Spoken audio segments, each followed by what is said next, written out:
So we had part one, which was the Persian Wars, and now we have two in the battles of ancient Greece, wars of ancient Greece. And this one's part two.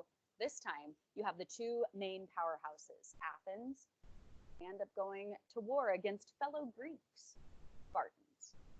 So we're going to talk about how they each formed their own set of allies.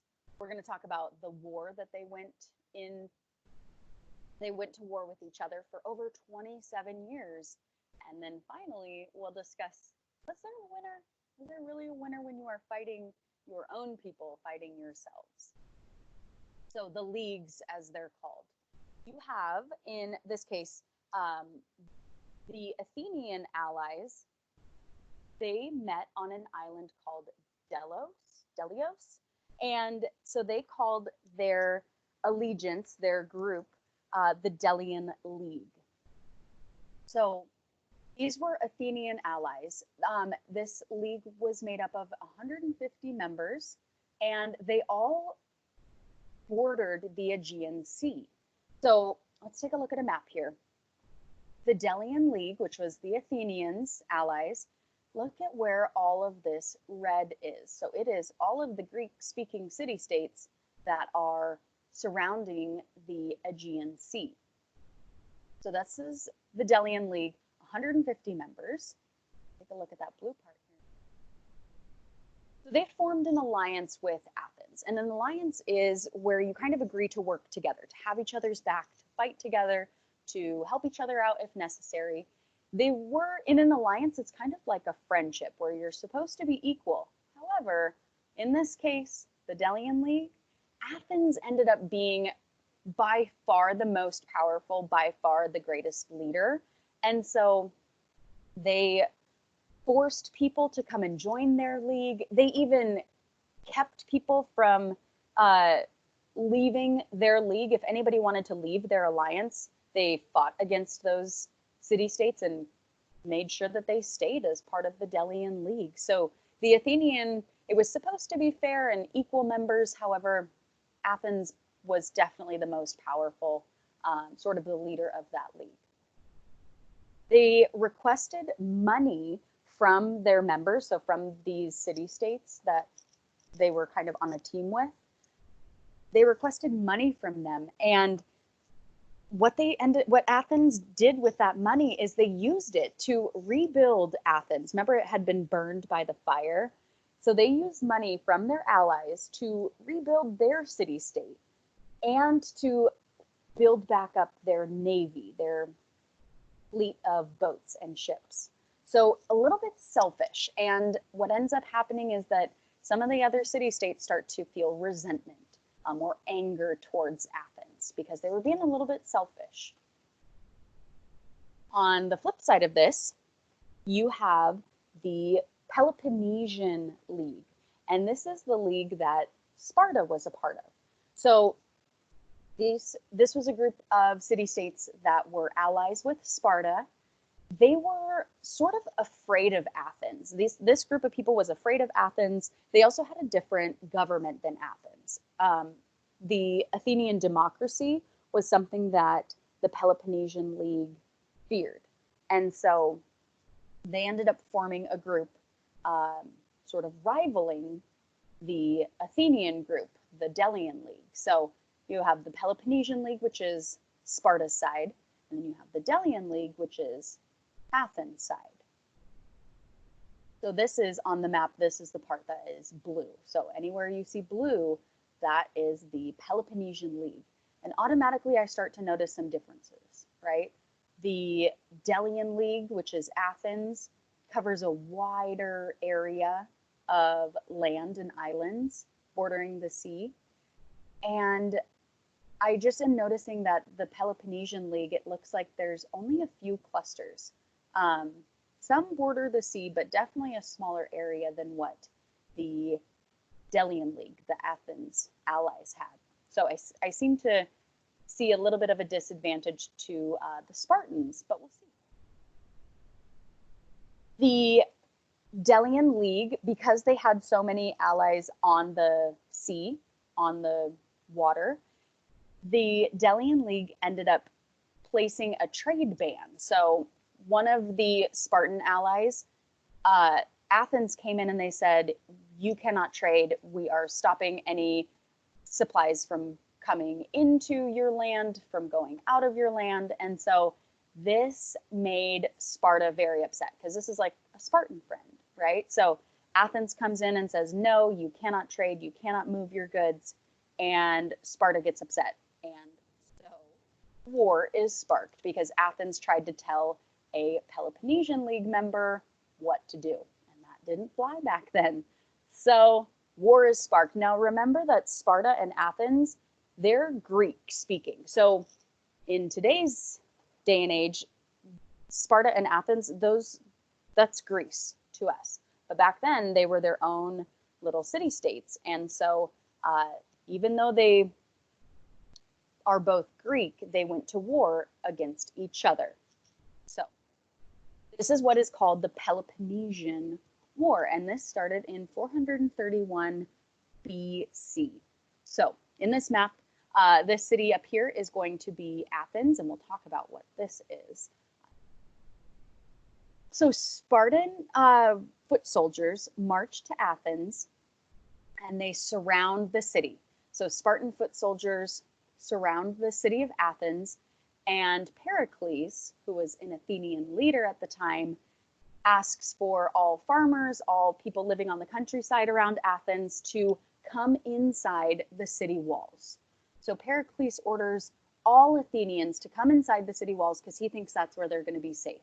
So the Spartans are surrounding them on the outside, and all Athenians are clustered here in the middle of the city of Athens. Spartans end up setting up what's called a siege, which is where you try and force your opponent to surrender. You cut off their food, you cut off their supplies, and you basically just try and like choke them out to see how long they're going to last until they finally are forced to surrender. So Athens has them surrounded, and they think that they're stopping all supplies and food and water from coming into Athens. But what they don't know is that Athens had built these two long walls, and this protected a trade road that went from this port city all the way to Athens. And so the Spartans thought that they were keeping food and supplies from entering the city of Athens. They didn't know that along this trade road protected by these walls, all these supplies were being able to be filtered into Athens, and the Athenians were able to last for over a year while the Spartans thought that they had them surrounded. Until, with this many people clustered inside a city, inside the city walls without being able to leave, a plague ended up breaking out. And so with that many people clustered in one space, you had sicknesses going around and disease was spreading very, very fast. So the Athenian leader, Pericles, he ends up dying along with thousands of Athenians. I read a statistic that said that this plague during the Peloponnesian War ended up taking out 1/3 of the Athenian population. So after this disease breaks out and wipes out a bunch of the Athenians, Sparta says nope, and they leave. They give up their siege and they leave because they don't want to catch this disease. They don't want to get sick like Athens had. So this drags on for about another 10 years until both sides agree to a truce, or kind of they agree to stop fighting each other for a few years that lasts. So this truce lasted for a couple of years until Athens invaded a Spartan ally. So Athens again goes after one of Sparta's friends, and war sparks again. So the Spartans helped their ally, their friend. The Spartans helped them fend off Athens' navy, their fleet of boats. And this destroyed a large number of Athenian ships. It weakened the Athenian navy. And so that was a major hit to Athens, who had already lost a large number of people due to that sickness, that plague. Then the Persians are kind of keeping an eye on this Peloponnesian War, this Greece versus Greece war. And the Persians see an opportunity to take Athens out once and for all. So the Persians end up giving the Spartans some money to build up the Spartan navy so that they can land the final blow on the Athenian navy and finally destroy Athens. So the Persians actually come and back up Spartans and help them build their own navy to fight off the Athenian navy. Because up until this point, Spartans were kind of the army. They were the foot soldiers, and Athens was the navy with the boats and the ships. And that's why this war ended up lasting for so long, because you had two different styles of fighting. So the Athenians couldn't destroy the Spartan army, and the Spartan army couldn't destroy the Athenian navy. So you kind of had apples versus oranges fighting each other. And so because their two styles were different, nobody could win until the Persians got behind the Spartans and helped them build up their fleet of boats. So with their new navy, the Spartans end up laying siege on Athens again. And this time they're able to block that port city and keep all food and supplies from entering into Athens. So because they have boats now, the Spartans are able to block those two long roads. So they're able to block any trade from going up those two long roads and getting into Athens. So thousands of people start to starve, and the Athenians' numbers start to dwindle. And so finally, Athens ends up surrendering. They were forced to destroy their long walls. They had to tear them down. They had to give up their government, which the Spartans were so fearful of. And all Athenian power, all their control, everything was lost. So essentially, you might be sitting there and you might be saying to yourself, well, all right, so the Spartans won. Well, really? When you have Greece fighting Greece, is there a winner? So the Peloponnesian War between Sparta and Greece, or Sparta and Athens, ended up lasting for 27 years. And because you had Greek city-states fighting Greek city-states, you had thousands of Greeks that were killed, cities were destroyed, governments were deemed failure, you know, like the Athenian democracy ended up failing, and they had to get rid of it, and trade fell. So goods weren't being shipped in and out of Greek city-states.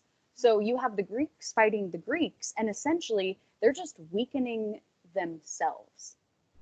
So they continue fighting between themselves, Greece versus Greece, throughout the 300s BC. And while they're so busy fighting themselves, they don't notice a growing, powerful nation growing up to the north of them. So Greece is so busy fighting themselves, these Greek city-states, that they don't see what is happening outside of their sort of territories.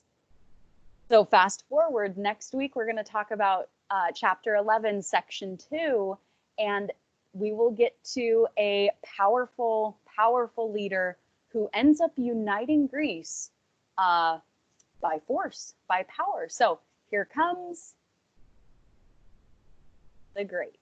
So while the Greeks were so busy fighting each other for hundreds of, well, for 27, 30 years-ish, Alexander the Great is building up his power to the north of Greece in a place called Macedonia. So next week we will talk about Macedonia and Alexander the Great. So it is time for you guys to head to Teams. And what I'd love for you to do is write me one paragraph explaining how geography played an important role in the wars in ancient Greece. So really this has to do with part 1. Feel free to go back and rewatch that. If you want to include any important information from part 2, if you can filter that into your paragraph, I would love for you to try to tell me how geography played a role in the Peloponnesian War as well. So think about wars in ancient Greece as a whole, and tell me in one paragraph, using evidence from these videos, evidence from the text. How did geography play an important role in the wars in ancient Greece? So don't forget about some of the battles that we discussed when you go to write your one paragraph. All right, thanks for tuning in.